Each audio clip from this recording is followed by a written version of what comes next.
first-person quest. The game has a very eclectic art style. It's very bleak and very sci-fi, but oddly enough shows a lot of color in certain areas. The story is built around the relationship of the protagonist and a mechanical girl who have found themselves basically stuck in the desert. The player is tasked with repairing her mechanical body and solving the mystery of the neglected entertainment park located not far from the duo. It looks strange but beautiful in its own way, and it's just such a weird game.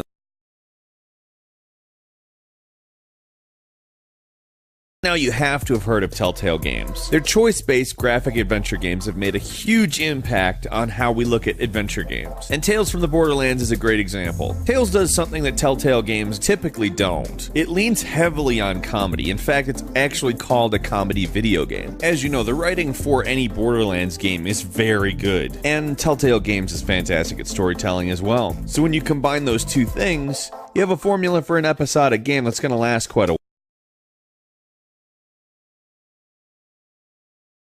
Is a cyberpunk adventure game from the studio that brought you Gemini Rue and Blackwell. In 2087, genetic engineering is super normal, and artificial intelligence powers the city. This game is reviewed extremely positively on Steam. The graphics are very reminiscent of old 90s adventure games, except for obviously with a little bit more advancement in technology. It's well-paced, well-written, and the plot involves a deadly conspiracy. It's just about time somebody made a great cyberpunk adventure.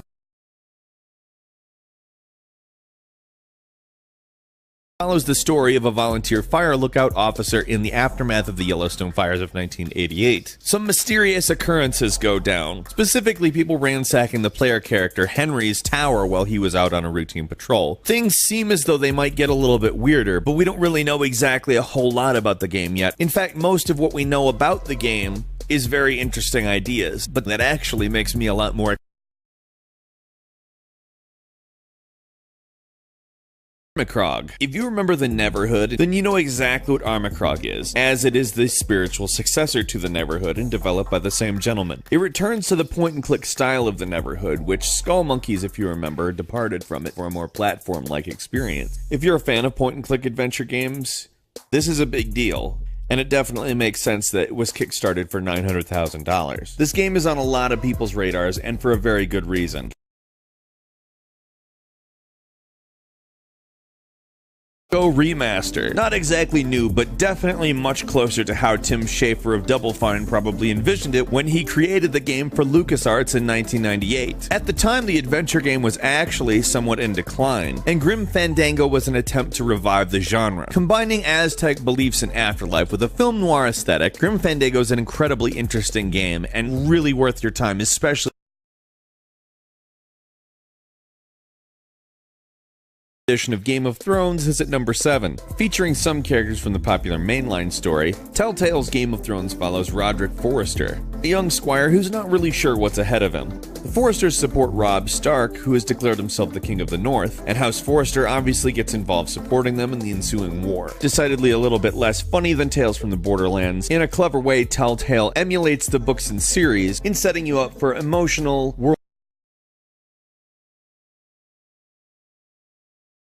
If you're old enough to remember the golden age of adventure game, you absolutely remember King's Quest. This series released nothing but classic games from 1984 to 1998. 2015's King's Quest takes the popular episodic video game format a step further. The game will be mostly new stories, but will also reimagine certain events, such as in the first episode. But I will say that this isn't just nostalgia, it's a beautiful adventure game that will likely repopulate